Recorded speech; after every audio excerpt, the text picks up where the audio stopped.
After unpacking, check the items,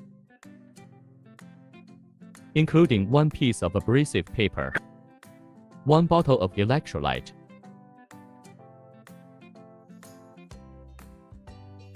1 sensor, filling electrolyte. Take out the abrasive paper with the smooth side facing down and use the rough side. Remove the protective cap. Unscrew the grinding cap. Polish the electrode in a figure 8 pattern for 3 to 4 times. You can apply a bit of force until the metal tip shines slightly.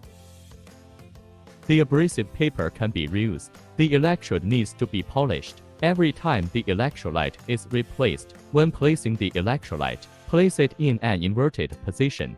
The storage temperature should be maintained between 2 and 20 degrees Celsius. First, move the O-ring outside the membrane cap downward to expose the pressure relief port. If the membrane cap itself does not have an O-ring, this step can be omitted. The first drop of electrolyte will contain bubbles, so squeeze it out and discard it first. Then slowly squeeze the electrolyte along the sidewall of the membrane cap without loosening your hand, otherwise bubbles will easily form.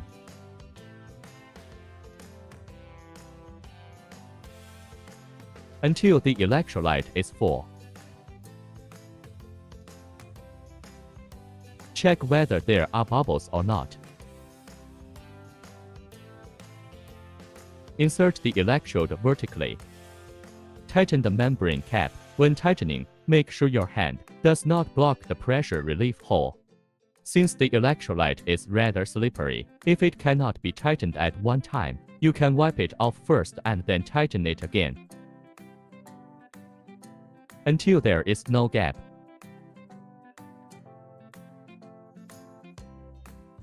Then move the O-ring back to its original position. Rinse off the remaining electrolyte with water. Water supply and power on for the electrode should be completed within 10 to 15 分钟 use. For electrode installation, loosen the threads of the fasteners above the flow chamber by 2 to 3 turns. Gradually screw the electrode sensor body into the flow chamber until the electrode is inserted about 2 centimeters away from the bottom of the flow chamber. Then tighten the fasteners. Pay attention to ensuring that the O-ring outside the membrane cap does not shift. Remove and wash electrode. First turn off the power. Then cut off the water supply. Loosen the fasteners. Take out the electrode. First, move the O-ring outside the membrane cap downward to expose the pressure relief port. Then unscrew the membrane cap. Pour out the electrolyte. Rinse the membrane cap and the sensor with warm water for about 20 seconds. Soak the electrode in warm water not exceeding 45 degrees Celsius for about 20 minutes. Rinse it with water again, then take it out to dry. After drying, screw the membrane cap back on. Place it in the original packaging box. Store it in an environment with a temperature between 5 and 40 degrees Celsius, which is dry and free of electrolyte.